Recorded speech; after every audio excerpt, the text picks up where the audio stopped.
వెండి తెరపై ప్రేమ కథల్ని తెరకెక్కించడంలో లెజెండరీ డైరెక్టర్ మణిరత్నం స్పెషాలిటీయే వేరు.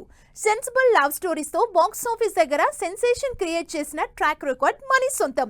అలాంటి ఈ లెజెండరీ డైరెక్టర్ ఇప్పుడు 7 పదుల వయసులో మరో కల్ట్ లవ్ స్టోరీని తెరకెక్కిస్తుండటంతో ఆడియన్స్ అందరిలో అటెన్షన్ పెరిగిపోతోంది. సెన్సిబుల్ లవ్ స్టోరీల specialist Mani Ratnam, Vijay Sethupathi, Sai Pallavi lead roles లో ఓ కల్ట్ లవ్ స్టోరీని తెరకెక్కిస్తున్నారు. మద్రాస్ టాకీస్, లైకా ప్రొడక్షన్స్ కలిసి ప్రొడ్యూస్ చేస్తున్న ఈ సినిమా షూటింగ్ మొదలైనట్లుగా తెలుస్తోంది. ఈ గురువారమే కోల్కతాలోని బ్యూటిఫుల్ లొకేషన్స్ లో విజయ్ సేతుపతి, సాయి పల్లవికి సంబంధించి కొన్ని సీన్స్ షూట్ చేసినట్లుగా ప్రచారం జరుగుతోంది. దీంతో మణి ఈసారి ఖచ్చితంగా ఈ సినిమాతో మునుపటి మ్యాజిక్ రిపీట్ చేస్తారని హైప్ క్రియేట్ అవుతోంది.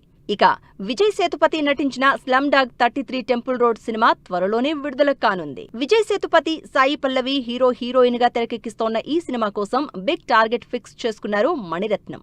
ఈ సినిమా షూటింగ్ మొత్తాన్ని కేవలం 40 రోజుల్లో పూర్తి చేయాలని డెడ్ లైన్ పెట్టుకున్నట్లుగా ఇండస్ట్రీలో టాక్ వినిపిస్తోంది.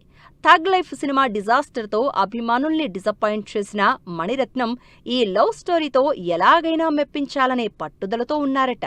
దీనికి తోడు రెహమాన్ మ్యూజిక్ చేస్తూ ఉండడంతో సాలిడ్ బజ్ క్రియేట్ అవుతోంది. ఇక విజయ్ సేతుపతి నుంచి ఈ ఇయర్ ట్రైన్ అనే మరో సినిమా కూడా త్వరలోనే థియేటర్స్ లోకి వస్తోంది. ప్రొడక్షన్ నెంబర్ 23 వర్కింగ్ టైటిల్ తో తెరకెక్కుతున్న ఈ ప్రెస్టీజియస్ ప్రాజెక్ట్ అప్పుడే ఓటీటీ డీల్ పూర్తి చేసుకుందని ప్రచారం జరుగుతోంది. Vijay Sethupathi, Sai Pallavi interesting combination, Mani Ratnam Rahman hit track రికార్డుతో సినిమా డిజిటల్ హక్కులు దాదాపు 20 కోట్లకి అమ్ముడైనట్లుగా తెలుస్తోంది. మరి కశ్మీర్ బ్యాక్ డ్రాప్ లో వచ్చిన రోజా, బాంబే బ్యాక్ డ్రాప్ లో తెరకెక్కిన బొంబాయి, అలాగే చెన్నై నేపథ్యంలో వచ్చిన సఖీ సినిమాలకు మించి ఈ కోల్కతా బ్యాక్ డ్రాప్ లవ్ స్టోరీతో డైరెక్టర్ మణిరత్నం ఏ రేంజ్ సెన్సేషన్ క్రియేట్ చేస్తారో వెయిట్ అండ్ సీ.